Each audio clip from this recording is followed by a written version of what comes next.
네, 5월 24일 멤버십 라이브 파트 2 이어가도록 하겠습니다. 이거 이미지가 되게 재밌어가지고 가져왔어요.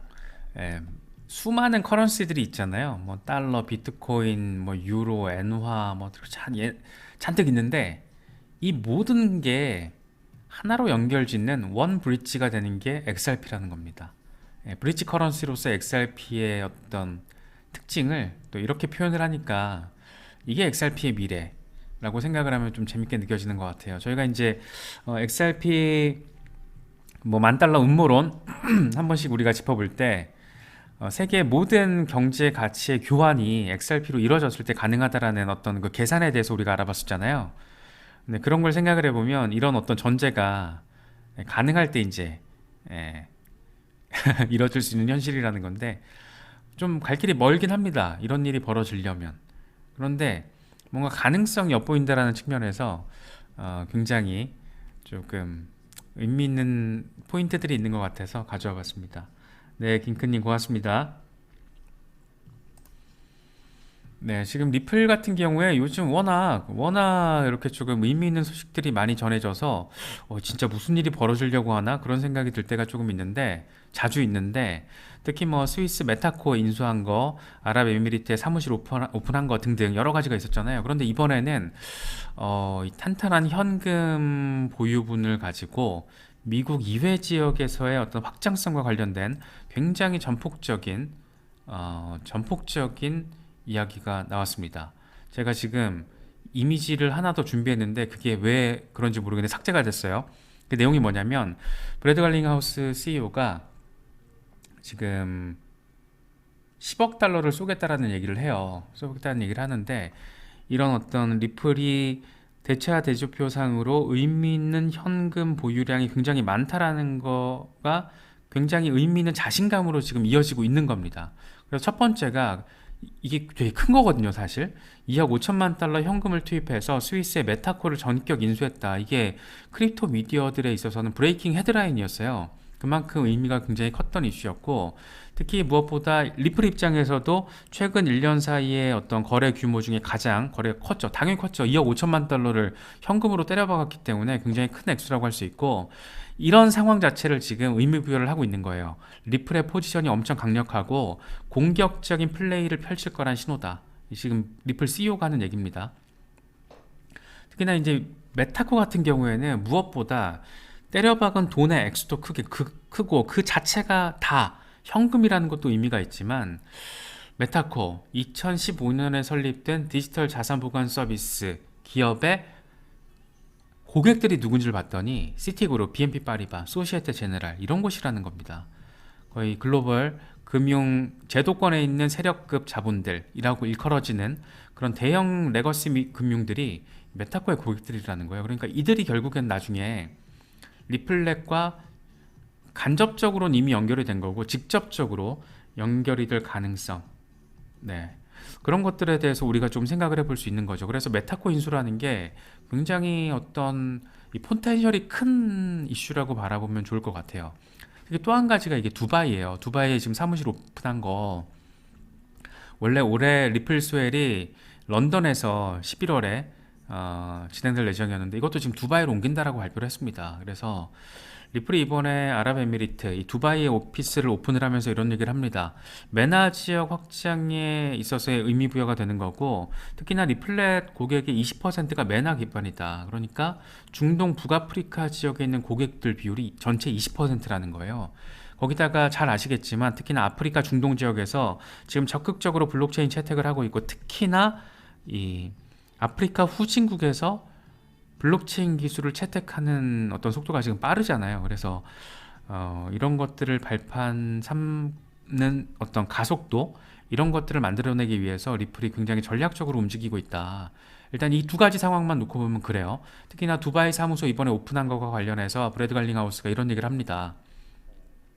리플 스웰을 이전하기로 했고 두바이에서 사무실을 오픈한 것은 이 미래지향적인 규제 환경으로 인해서 우리가 선택을 한 거야. 중요한 게 이거죠. 미래지향적인 규제 환경. 이거 미국 규제기관 들으라고 하는 얘기입니다. 그래서 미국이 여전히 리플랩스의 직원들은 미국에 많이 있지만 기본적인 고객과 수익은 모두 미국 밖에서 지금 발생하고 있다. 지금 리플렉스 구조가 되게 웃겨요. 직원들 90% 이상이 미국에 있고 해외 거주 리플 직원들이 지금 10%가 안 돼요. 10%도 아니고 5% 미만일 거예요. 지금 제가 기억하기에는. 그런데 재밌는 건 뭐냐면 전체 수익의 90% 이상이 해외에서 나오고 있다는 거예요. 미국에서는 수익이 없어요. 예, 지금 어쨌든 미국 내에서는 XRP 유동성이 제로잖아요. 제로. 그래서 지금 이런 상황을 놓고 와 브래드 갈링하우스 CEO 그러니까 리플랩스가 굉장히 뭔가 유럽과 그러니까 스위스를 이번에 메타코 스위스 그래서 유럽과 어떤 아랍에미리트로 상징되는 메나 지역 꽤 지금 전폭적으로 나아가고 있는데 라는 생각을 여기까지만 해도 가질 수가 있잖아요. 그런데 이번에 이걸 발표했어요. 리플이 대차 대조표상 10억 달러 이상 현금을 보유하고 있는데 이거 쏜다 이런 얘기를 해요. 어디다 쏘냐면은 이 사업 확장 그리고 기업 인수 등에 사용할 계획이다. 그러니까 10억 달러 이상 지금 1 빌리언 캐시 여기 딱 나와 있죠.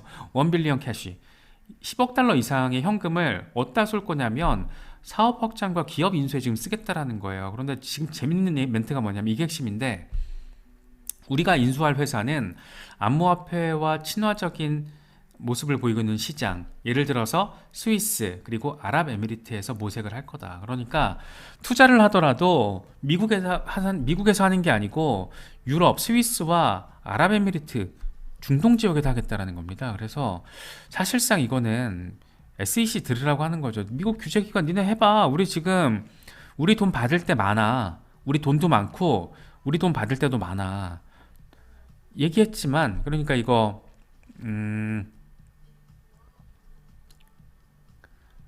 브래드 갈링하우스 CEO 멘트만 봐도 이래요. 지금 미국의 혼란스러운 규제 때문에 더 많은 크립토 컴퍼니들이 미국을 뜰 것이다. 네, 이런 얘기들 많이 합니다. 최근 들어서.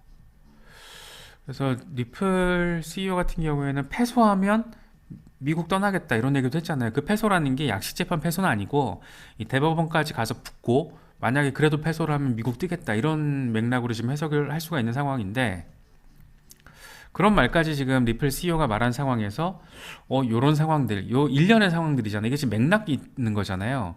이런 맥락들을 우리가 어떻게 바라볼 수 있을까? 여기에다가 추가로 10억 달러를 이곳에 이 지역에 지금 쓰겠다. 뭐가 있어요. 지금 만약에 뭔가를 한다라면 미국에서 뭔가 안 좋게 벌어진다라면 리플 같은 경우에는 정말 큰 결정을 할 수도 있겠다. 저는 뭐 그런 생각도 조금 들었습니다.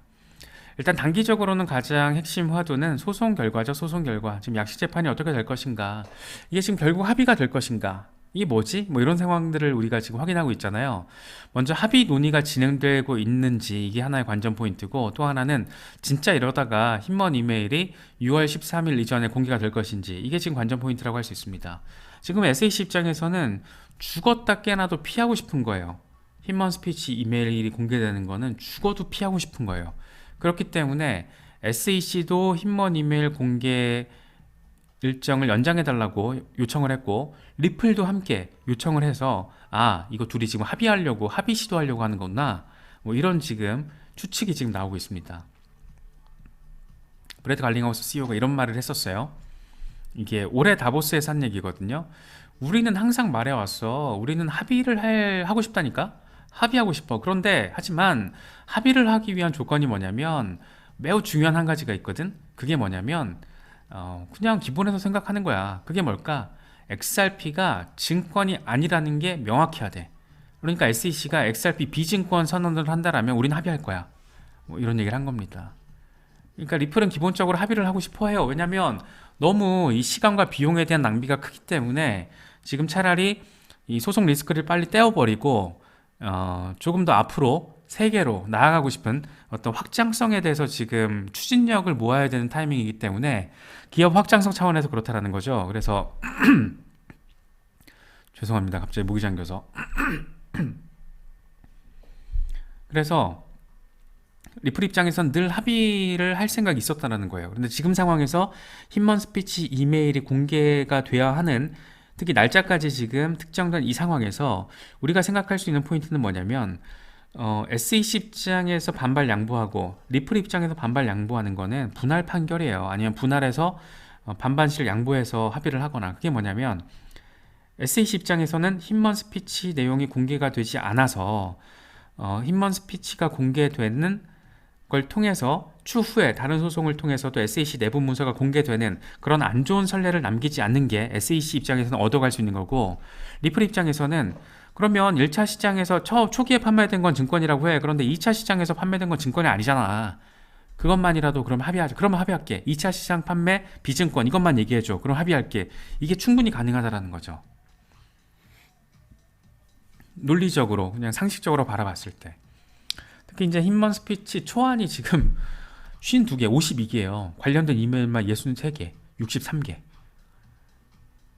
이걸 통해서 SEC 내부에서 어떻게 힘먼 스피치가 나왔는지, 그러니까 이더리움이 어떻게 비증권으로 규정이 됐는지 그 과정을 우리가 알 수 있을 거로 지금 기대가 되는 거고, SEC는 이게 겁나는 거죠. 이런 과정이 공개가 되면 정말 큰 일이 날 수가 있으니까. 여차하면 패소 내지는 기각 가능성도 생기는 데다가 다른 사건들, 그러니까 지금 SEC는 ICO를 한 기업들이 판매한 토큰은 다 증권이다, 이런 논리를 강화시켜서 자기들의 규제권을 다 가져가려고 하는 건데, 이게 지금 간단치가 않은 상황이 돼버렸습니다. SEC 입장에서. 그래서 이런 지금 예민한 상황이기 때문에 합의 가능성이 더 높아졌다 라고 우리가 지금 생각을 할 수 있는 거예요. 그렇기 때문에 지금 이제 6월 13일까지 사실 얼마 안 남았잖아요. 지금 한 3주도 안 남았거든요. 3주 안에 뭔가 벌어질 수 있다는 겁니다. 그게 뭔지 모르죠. 뭐 합의를 시도했지만 실패했다, 법원의 판단에 맡기겠다, 이런 내용이 나올 수도 있는 거고, 진짜 막 우리 깜놀하게 전격 합의 이렇게 나올 수도 있는 거고, 아니면 결국에는 그냥 재판부에 공이 돌려져서 힘먼 스피치 공개되고, 뭐 정말 그때도 또 이제 다이나믹하게 진행될 것 같고, 지금의 분위기상으로는 법원도 약간 분리 판결을 통해서 SEC도 절반 정도 죽이고 리플도 한 절반의 승리를 안기는데, 그 결과는 사실상 리플의 승리로 해석될 가능성이 높고, 뭐 그런 상황들을 우리가 좀 바라볼 수 있지 않을까, 뭐 그런 생각이 좀 들기도 합니다. 네. 지금 에그라 크립토 같은 경우에는 XRP 27달러 전망을 얘기를 했어요. 그래서 최근에 리플 CTO가 데이비 슈월츠가 XRP 전고점 뭐 2.8달러를 언급했다라고 하는데, 이건 그냥 찾아보지 않았어요. 귀찮아가지고 굳이 그럴 필요 없을 것 같아가지고. 중요한 건 뭐냐면 지금 XRP의 전고 이후 그 조정을 겪는 시기가 2000일 동안 이어지고 있다는 겁니다. 그래서 이전 사이클 때도 메가 펌프가 벌어지는 때는 1216일이 걸렸다라는 거예요. 전고 때까지 1216일이 걸렸고, 근데 지금 한 2000일 정도 지났기 때문에 이제 메가펌프 나와도 이상하지 않다. 예, 그래서 지금 1977일, 얼추 2000일 넘었죠. 이제 이게 며칠 전 얘기니까 2000일 정도, 1200일 정도가 됐는데, 참 재밌습니다. 제가 지금 거꾸로 얘기했죠. 2000일이 넘었죠. 2000일, 1200일이 아니고 2000일이 넘었는데, 이렇게 되면은 메가 펌프 가능성 타겟은 27달러, 이렇게 좀 됐으면 좋겠죠. 근데 27달러가 되면 지금 현재가 대비 이제 5700% 폭등을 하는 건데, 지금 시점 보면 2024년 아니면 2025년 초 이렇게 나와 있거든요. 그래서 이런 거 보면 2024년 말 또는 2025년 초 이렇게 돼 있는데, 뭐 분석은 분석일 뿐이고 뭐 투자 조언이라고는 할 수는 없지만, 이런 분석들을 바라보고 있으면 좀 가슴이 좀 두근거리기도 하고, 진짜 이렇게 되는 거 아닌가 뭐 생각도 들고, 특히나 요즘에 이렇게 소송 상황도 리플 측에 유리하게 포착되는 부분들이 있고, 리플의 어떤 생태계 확장과 관련해서 이런 부분들도 굉장히 좀 전폭적으로, 너무 전폭적으로 이루어지니까 약간 겁나기도 해요. 이게 맞나 싶어서. 다 너무 의미부여가 큰 부분들이라서 조금 두근두근 하기도 하고, 뭐 좀 그렇네요. 그래서 어쨌든 이런 부분들도 잘 참고하시면서 시장 바라보시고 좀 멘탈 케어 하시면 좋을 것 같습니다.